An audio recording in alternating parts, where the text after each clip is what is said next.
성도 여러분, 저희가 어릴 때는 정말 재밌는 게 별로 없었습니다. 그러다 보니까 부모님들이 자녀들에게 옛날 이야기를 많이 해 주었습니다.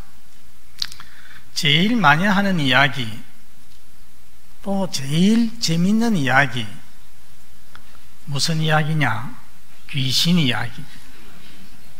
그런데 오늘 본문에서 우리 예수님도 귀신 이야기를 하십니다. 예수님이 하시는 귀신 이야기는 진짜 귀신 이야기입니다. 더러운 귀신이 사람에게서 나갔을 때에 물 없는 지역으로 다니면서 쉬기를 구하였습니다. 그런데 광야를 방황을 해도 쉴 곳을 찾지 못해서 이 귀신이 뭐라고 합니까? 내가 살았던 본래 그 집으로 돌아가야 되겠다 하고서 돌아와 보니까 그 집이 비어 있었습니다. 여러분, 그 집이 무엇을 의미하겠습니까? 사람을 말하는 것입니다. 그 사람에게서 나갔는데 다시 그 사람에게로 돌아왔다는 말입니다. 아직도 누군가가 차지하지 않고 비어 있습니다. 뿐만 아니라 청소도 되어 있고 수리가 되어 있습니다. 한마디로 리모델링이 깨끗하게 되어 있습니다. 이 모습을 본 귀신이 옳다구나, 됐다.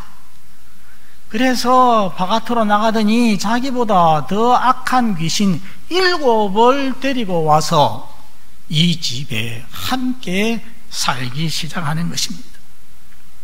그 결과 이 사람의 형편이 이전보다도 혼자 귀신이 살 때보다도 훨씬 더 악화되었습니다. 사실 귀신이 하나만 들려도 삶이 엉망이 되는데 귀신이 여러 들면 얼마나 좋지 않게 되겠습니까? 여러분, 우리는 이미 그런 모습을 보았습니다. 이 마태복음 8장 끝에 보면은 군대 귀신 들린 사람 이야기가 나왔습니다. 예수님께서 북쪽 가버나움 지역에서 배를 타시고 남동쪽에 있는 가다라 지역이라고 하는데, 또 다른 말로 그라사 지역이라고 하죠. 이곳에 왔을 때에 군대 귀신 들린 2사람이 무덤에서 달려 나왔다고 했습니다. 군대 귀신이 무엇이겠습니까? 귀신이 한둘이 아니라 때로 들어있는 사람, 그게 바로 군대 귀신 들린 사람입니다. 여러분, 이 2사람은 사람들이 사는 저 동네에서, 도시에서 살지 아니하고 무덤 사이에서 살고 있다고 했습니다. 그리고 옷도 입지 않았다고 했습니다. 머리는 산발을 했다고 했습니다. 제정신이 아닙니다. 아무도 제어할 수가 없습니다. 밤낮으로 소리를 지르면서 무덤 사이를 뛰어다닙니다.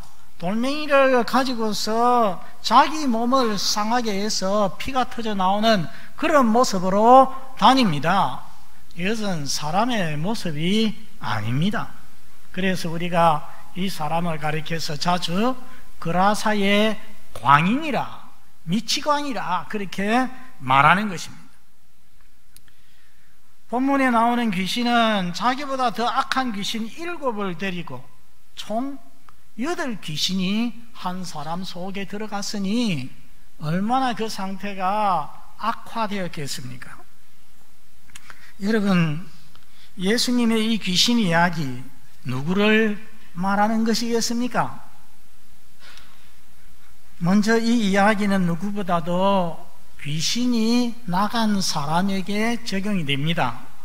여러분, 12장 22절을 펴서 한번 같이 읽어보겠습니다. 12장 22절 시작. 그때에 귀신 들려 눈멀고 말 못하는 사람을 데리고 왔거늘 예수께서 고쳐주심에 그 말 못하는 사람이 말하며 보게 된지라. 이 사람은 어떻게 보게 되었느냐, 어떻게 말하게 되었느냐? 예수님께서 이 사람을 소유하고 있던 귀신을 쫓아내 주셨기 때문에 보게 되고 말하게 되었습니다. 귀신이 그에게서 쫓겨났습니다. 이제 이 사람은 비어있는 상태가 되었습니다. 그런데 빨리 자신을 다른 무엇으로 채우지 아니하고 빈 그대로 놔둔다면은 다시 귀신의 공격을 받아서 상태가 이전보다 더 악화될 수가 있다는 말씀입니다. 그러고 보면은 그냥 비어있는 상태는 좋은 모습이 아닙니다. 안전한 모습이 아닙니다. 저는 텃밭이 있기 때문에 다른 텃밭들을 유심히 봅니다. 옆에 있는 한 텃밭 주인이 1년을 버려두니까 어떻게 되었겠습니까? 잡초가 많이 났습니까? 그 정도가 아닙니다. 잡초가 자라서 제 머리보다 더 높이 자라서 숲이 되었어요. 풀숲이 되어서 그 안으로 사람이 다닐 수가 없게 되었습니다. 버려진 사과밭도 옆에 있는데 어떠하냐? 1년 동안 주인이 버려두니까 그 사과밭에 잡초와 덩굴이 얼마나 많이 자랐든지 나중에 나무를 뒤덮어요. 뒤덮어버리고 그리고 거기에서 맺히는 사과가 조그만해요. 작고 그냥 작은 정도가 아니라 거기에 또 벌레가 얼마나 먹었든지 사람이 따먹을 수 있는 것이 없더라는 것입니다. 참 놀랍죠. 사람의 손이 안 가니까 1년만 안 가도 그렇게 되더라는 것입니다. 여러분, 집도 그렇지 않습니까? 우리가 생각하면은 집이라는 것은 사람이 깨끗하게 청소해 놓고 문을 딱 잠가두면은 언제까지라도 갈 것 같은데 이상하게 사람이 살지 않으면은 주인이 없으면은 그 집은 허물어져 가는 겁니다. 못 쓰게 되는 거죠. 사람이 살 때 유지가 됩니다. 여러분, 만일에 그 밭을 비워두지 않고 거기에 감자를 심고 고구마를 심고 또 배추를 심고 그렇게 하면은 그 밭이 어떻게 되겠습니까? 그 밭이 깨끗하게 되는 것입니다. 밭의 모습을 간직하는 것입니다. 처럼 귀신이 나간 사람 그 상태로 비워두면은 안 된다는 것입니다. 어떻게 해야 되겠습니까? 그 마음에 주님을 주인으로 모셔야 하는 것입니다. 그리고 주님을 늘 바라보아야 됩니다. 히브리서 12장 2절에 보면은 믿음의 주요 온전케 하시는 이인 예수를 바라보자 했습니다. 예수 믿어서 예수님을 주인으로 모신 사람은 그때부터 늘 주님을 바라보는 삶을 살아야 한다는 것입니다. 성암목자교회 유기성 목사님께서 우리 한국 성도들을 보고서 24시간 주님을 바라보자 외치고 있습니다. 24시간 내 의식이 있을 때, 살아있을 때 언제나 주님을 생각을 하면서 살자는 것이죠. 그렇게 하면은 예수님이 그 마음의 주인이 되시고 예수님이 그 마음에 충만하여서 귀신이 마귀가 틈탈 시간이 없는 것입니다. 여러분, 예수 충만을 좀 다르게 말하면은 성령 충만이라고 할 수 있습니다. 우리 에베소서 5장 18절 잘 아는 말씀 앞에 보고 같이 읽어봅니다. 시작. 술 취하지 말라. 이는 방탕한 것이니 오직 성령으로 충만함을 받아라. 내 마음을 하나님의 거룩한 신 성령으로 충만함을 받아서 성령의 지배를 받으면, 성령의 다스림을 받으면은 육체의 욕심을 이루지 아니합니다. 성령이 원하시는 삶을 살게 되고 성령의 아름다운 열매들을 맺게 되는 것입니다. 이렇게 주님 모시고 성령 충만한 삶을 살려면은 어중간한 신앙생활을 하면은 안 됩니다. 게으른 신앙생활, 적당한 신앙생활, 몸에 배인 신앙생활, 남에게 보여주기식의 신앙생활 하면은 안 됩니다. 열심을 내야 돼요. 예배생활, 성경 읽기와 묵상, 기도생활 전부 열심을 내야 됩니다. 우리 예수님께서 라오디게아 교회 성도들에게, 미지근했던 라오디게아 교회 성도들에게 뭐라고 했습니까? 열심을 내라고 했습니다. 한번 따라서 하겠습니다. 열심을 내라. 우리 교회 성도님들 지금 이 상태, 이것보다도 더욱더 열심 내어서 주님 섬기고 신앙생활 하시기를 바랍니다. 여러분, 커피 전문점 중에 세계적으로 제일 유명한 게 아마 스타벅스가 아닐까 합니다. 스타벅스 로고가 이렇게 동그라만 게 있는데 그 가운데 보면은 뭐가 있느냐? 커피가 있는 것이 아니고 여자가 한 사람이 있습니다. 여자가 머리가 길고 허리가 잘쭉한 그런 여자가 그 안에 있거든요. 그 여자가 도대체 누구겠습니까? 스타벅스 사장님 부인인가? 아닙니다. 이름이 뭐냐 하면은 세이렌입니다. 세이렌이라고 하는 요정, 실제 인간이 아니죠. 세이렌에서 사이렌이 나왔습니다. 우리가 문학 역사를 보면은 제일 먼저 그리스의 호머가 나옵니다. 호메로스라고도 하지요. 그가 지은 일리어드 오디세이라고 하는 서사시가 문학의 시초라고 합니다. 일리어드는 뭐냐면은 트로이의 옛말입니다. 그래서 일리어드는 트로이 전쟁을 노래한 것입니다. 오디세이는 뭐냐? 오디세우스라고 하는 왕의 이름입니다.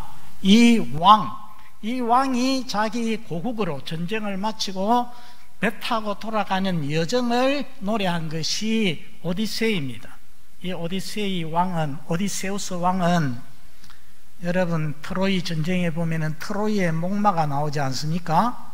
이 전쟁이 끝이 안 나고, 그래서 트로이의 목마를 만들어 가지고서 트로이에 딱 선물을 했어요. 그 안에 병사들을 숨겨 가지고, 그렇게 해가지고서 트로이 전쟁에서 승리를 했거든요. 그래서 전쟁이 끝나고 자기 고향 이타카라고 하는 큰 섬으로 되돌아갑니다. 배를 타고서 되돌아갑니다. 그런데 이태리 남쪽에 가면은 시칠리아라고 하는 큰 섬이 있습니다. 이 시칠리아 근처에 세이렌이라고 하는 요정 자매가 사는 섬이 있었습니다. 섬이 있었는데 세이렌은 죽음보다 더 매혹적인 아름다운 노래소리로 지나가는 뱃사람들을 유혹을 하여서 바위에 부딪혀서 죽게 만듭니다. 그 노래소리는 너무 아름다워서 아무도 떨칠 수가 없습니다. 그런데 이곳을 성공적으로 지나가는 두 경우가 있습니다. 한 사람은 아까 말한 오디세우스 왕입니다. 이 사람은 배를 타고서 이곳을 지나가기 전에 자기 선원들을 보고 부하들을 보고서 자기 몸을 돛대에 꽁꽁 묶으라고 합니다. 풀리지 않게. 그리고 부하들은 모두 다 밀랍으로 귀를 꽉 막도록 하였습니다. 드디어 그 세이렌이 살고 있는 해역에 도착을 했습니다. 도착을 하니까 한 사람 들을 수 있죠. 누굽니까? 오디세우스는 귀 안 막았으니까 노래소리가 들리는데 이게 미칠 것 같아요. 저리 그 노래소리 나는 곳으로 가고 싶어서 미칠 지경입니다. 그래서 팔부둥을 치면서 자기를 풀어달라고 부하들에게 나중에 안 풀어주면 죽이겠다고 협박을 해도 부하들은 들을 수가 없어요. 귀가 막혀 있으니까. 그리고 부하들은 세이렌의 노래소리도 듣지를 못하는 겁니다. 아까처럼 계속해서 몸만 저을 뿐입니다. 그렇게 하니까 어떻게 해요? 무사히 그 해역을 빠져나갔습니다. 또 이 해역을 잘 지나간 사람이 있습니다. 올페우스라고 하는 사람인데 이 사람은 유명한 음악가, 하프의 대가였습니다. 하프의 명인으로서 그의 하프 연주를 들으면은 매료되지 않는 것이 없었습니다. 새도 동물까지도 다 빠지게 되는 거죠. 그는 성 근처에 이르자 자기의 하프를 연주해서 세이렌 소리에 대항을 했습니다. 노저는 선원들은 이 아름다운 하프 연주에 취해서 감동을 해서 세이렌의 소리를 듣지 못하였습니다. 그래서 무사 통과하였습니다. 저는 이 두 경우 중에 두 번째가 더 인상적입니다. 세이렌 소리보다 더 아름다운 소리를 듣는 것이 중요하다는 것입니다. 성도 여러분, 우리 신자가 세상이라고 하는 이 바다를, 고해와 같은 바다를 항해해서 저 천국까지 나아가고 있습니다. 그럴 때에 우리에게 들려오는 소리들이 많습니다. 마귀가 우리에게 주는 소리, 세상이 우리에게 주는 소리들이 많이 있습니다. 그런데 우리가 어떻게 해야 되겠습니까? 이 세상의 소리보다도 하나님의 소리에 붙잡힐 때에, 우리 하나님의 말씀으로 자신을 채울 때에 이 세상을, 마귀를 넉넉히 이겨낼 수가 있는 것입니다. 이 세상을 무사 통과할 수가 있다는 말씀입니다. 성도 여러분, 알코올 중독자나 마약 중독자는 다시금 그 알코올 중독, 마약 중독으로 빠지기가 쉽습니다.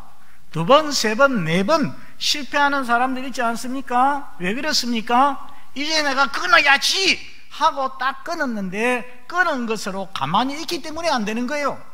어떻게 해야 되겠습니까? 그거 이상으로 더 강력한 선에 붙잡혀야 되는 거죠. 무엇인가 그 빈자리를 다른 선한 것으로 딱 채워야 되는데, 채우지 않고 가만히 있으면은 금단 현상이 생기고 견딜 수가 없어가지고서 옛날로 돌아가게 되는 것입니다. 사랑하는 성도 여러분, 우리의 삶도 마찬가지입니다. 우리가 비어있는 상태로 있을 때에 우리에게 악한 소리들이 들려오고 악한 유혹이 덮쳐옵니다. 우리는 그것을 이기기가 어렵습니다. 선한 것으로, 말씀으로, 기도로 채워야 하는 것입니다. 여러분, 나는 어떤 신자인가 자신을 한번 생각해 보시기를 바랍니다. 나는 주일이면 습관대로 교회 나오고, 습관대로 예배드리고, 습관대로 설교 듣고, 그리고 예배 마치면은 그걸로 끝나버리는 성도는 아닌가? 그런 성도는 그 믿음이 하나도 자랄 수가 없습니다. 앞으로 전진할 수가 없습니다. 아니면은 늘 자신의 부족과 연약함을 느끼면서 정말 하나님의 은혜를 사모하는가? 설교를 들을 때 말씀 앞에서 깨닫고 회개하고 결단하고 순종하기를 노력하는가? 이런 사람은 그 믿음이 자라가는 것입니다. 예수님을 닮아갑니다. 오늘 이 자리에 있는 성도 여러분은 전자입니까? 후자입니까? 자신을 한번 돌아보시기를 바랍니다. 우리 모든 성도들 어중간한 상태로 있지 말고, 비어있는 상태로 있지 말고, 자신을 무주공산처럼 비워두지 말고 주 예수님께 온전히 헌신하고 성령 충만한 성도 다 되시기를 바랍니다. 특별히 아직도 우리 교회의 신앙생활에 온전히 정착이 되지 아니하고 흔들리는 우리 신자들이 있습니다. 초신자들이 있습니다. 여러분들 자신을 비워두지 말고 말씀과 기도와 선한 것으로 자신을 채우시기를 바랍니다.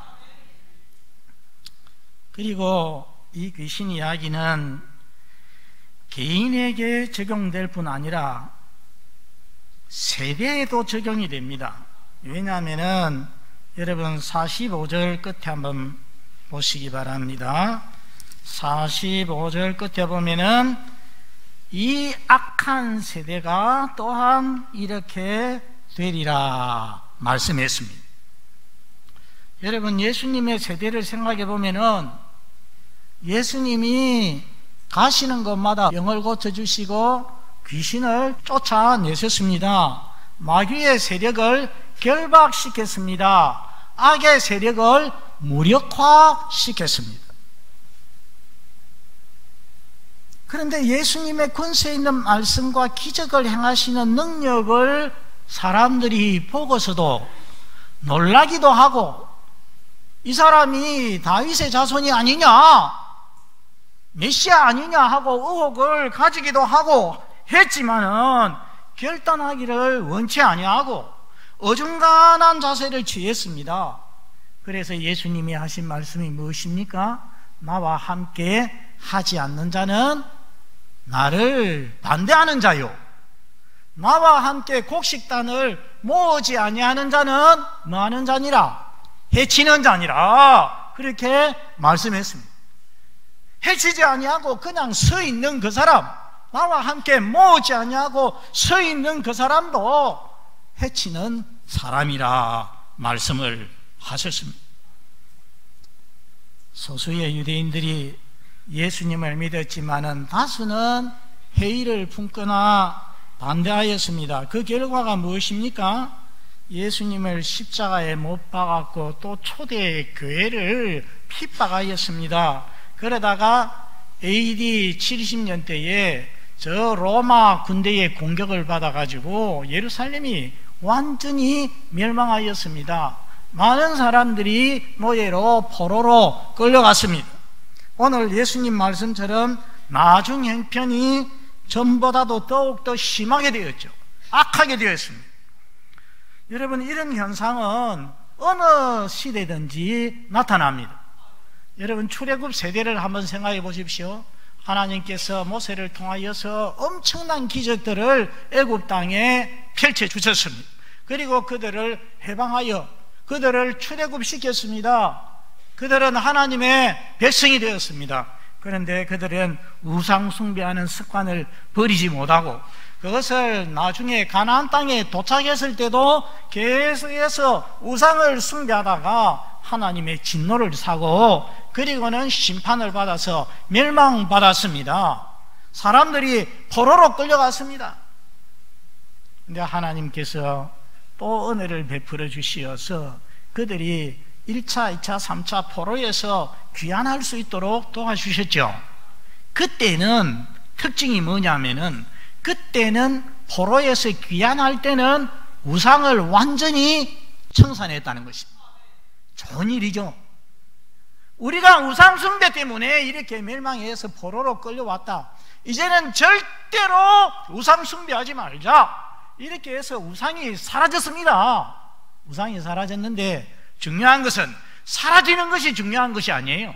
사라졌는데 이들이 돌아와 가지고서 하나님 앞에 참 하나님에 대한 사랑과 순종으로 나아가지를 못했습니다. 온전한 헌신을 하지 못했습니다. 그러다가 상태가 더 악화되었습니다. 또 다른 나라에 넘어가고 압제를 받았습니다. 교회 역사를 보면은 타락한 중세교회, 여러분, 중세 천년은 어떻게 보면 기독교가 좌지우지하는 그런 시대였는데 그 시대가 가장 어두운 시대였습니다. 정말 비극적인 일 아니겠습니까? 타락한 중세교회, 1517년에 종교개혁이 일어남으로 인하여서 교회가 비성경적인 여러 가지 악습을 다 버리게 되었습니다. 그러나 그 은혜와 특권을 올바로 사용하지 않으면 다시 이전으로 타락한 상태로 돌아가는 것입니다. 여러분, 종교개혁 했다고 종교개혁을 한 그 교회를 가리켜서 우리가 뭐라고 부릅니까? 신교라고 부릅니다. 개혁교회라고 부릅니다. 우리는 개혁교회입니다. 종교개혁의 후손들입니다. 여러분, 오늘날 종교개혁을 했다고 해서 그 전통을 이어받는다고 해서 다 깨끗합니까? 이제는 문제가 없습니까? 아니죠. 오늘 우리나라 개신교를 한번 보십시오. 우리나라 개신교 많은 문제들을 가지고 있죠. 물량주의, 배금주의, 목회 세습, 성적 부도덕, 권위주의, 개교회주의, 여러 가지 악습에 빠져서 세상에 손가락질을 받고 있지 않습니까? 어떻게 해야 되겠습니까? 계획된 교회는 항상 개혁되어야 한다라는 말씀이 있습니다. 한번 따라서 하겠습니다. 계획된 교회는 항상 계획되어야 한다.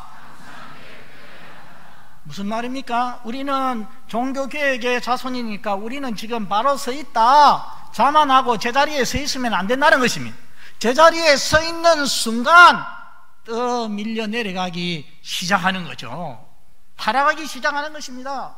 그러니까 계획된 교회는 계속해서 자기 교회를 계획하지 않으면 타락하게 되는 거죠. 예수 믿는 신자도 마찬가지입니다. 우리 신자가 예수 믿고 나서 제자리에 서 있으면 타락하게 되어 있습니다. 자기를 채워야 되는데. 히브리서 6장 2절을 한번 같이 읽겠습니다. 히브리서 6장 2절 앞에 보시고 시작. 완전한 대로 나아갈지니라. 초보에 머무르지 말고, 지금 내 상태에 만족하여서 머무르지 말고 완전한 대로 노를 저어서 나아갈지니라. 오늘 이 자리에 우리 모든 성도들 완전한 대로 나아가시기를 바랍니다. 그럴 때에 참 신자로, 참 신앙인으로서 살 수가 있는 것입니다. 말씀을 맺습니다. 비어있는 것은 위험합니다. 귀신이 다시 와서 역사할 수가 있습니다. 더 악화될 수가 있습니다. 우리 성도들, 우리의 삶에서 죄를 제거해야죠. 비워야 되죠. 그게 첫걸음입니다. 이 첫걸음에 머물면은, 비워진 상태에 머물면은 안 된다는 것입니다. 비워두지 말고 다음 걸음을 내디뎌야 됩니다. 하나님의 말씀과 성령으로 우리 삶을 채워야 되는 것입니다. 안락에 취해서 나태하지 말고 신앙생활 열심을 넣어야 됩니다. 이 세대도, 교회도 마찬가지입니다. 우리 하나님께서 이 마지막 세대에 우리 한국교회에 세계에 없는 특별한 은혜를 베풀어 주셔서 급격하게 성장할 수 있도록 하여 주셨습니다. 특별한 은혜 주셨어요. 왜 그런 은혜를 주셨는지를 생각을 하면서 교회의 참된 사명을 깨닫고 그 사명 감당에 힘써야 됩니다. 그래서 우리 성도들은 말로 새로워지고, 우리 교회는 빛과 소금의 사명을 잘 감당함으로 이 사회와 국가의 희망이 되는 아름다운 역사가 있게 되기를 바랍니다. 기도하겠습니다. 우리 아버지 하나님, 감사합니다. 오늘 주님께서 우리에게 귀한 말씀을 주셨습니다. 한 사람에게서 귀신이 나갔을 때에, 그곳에 채우지 못하고 있을 때에 다른 귀신 7을 데리고 들어오므로 이 사람의 형편이 더 악화되었다고 말씀해 주셨습니다. 우리 아버지 하나님, 우리 교회에 믿음이 부족한 성도들, 또 초신자들 하나님께서 기억해 주시기를 기도합니다. 빈 상태로 머물러 있지 않게 하여 주시옵소서. 주님 충만하게 하여 주시옵소서. 성령 충만하게 하여 주시옵소서. 우리 아버지 하나님, 이미 오래전에 예수 믿은 저희들도 많이 경험합니다. 우리 마음이 비어있을 때에 여러 가지 마귀의 유혹이 저희에게 다가오는 것을 저희들이 압니다. 우리 아버지 하나님, 우리 자신들이 더욱더 열심내어서 주님께로 나아갈 수 있게 해 주시옵소서. 24시간 주님을 바라보게 해 주시옵소서. 성령 충만하게 하여 주시옵소서. 마귀가 우리 속에 탓할 여유가 없게 하여 주시옵소서. 완전한 대로 나아가는 우리 모든 성도들이 되게 하여 주시옵소서. 예수님 이름으로 기도드리옵나이다. 아멘.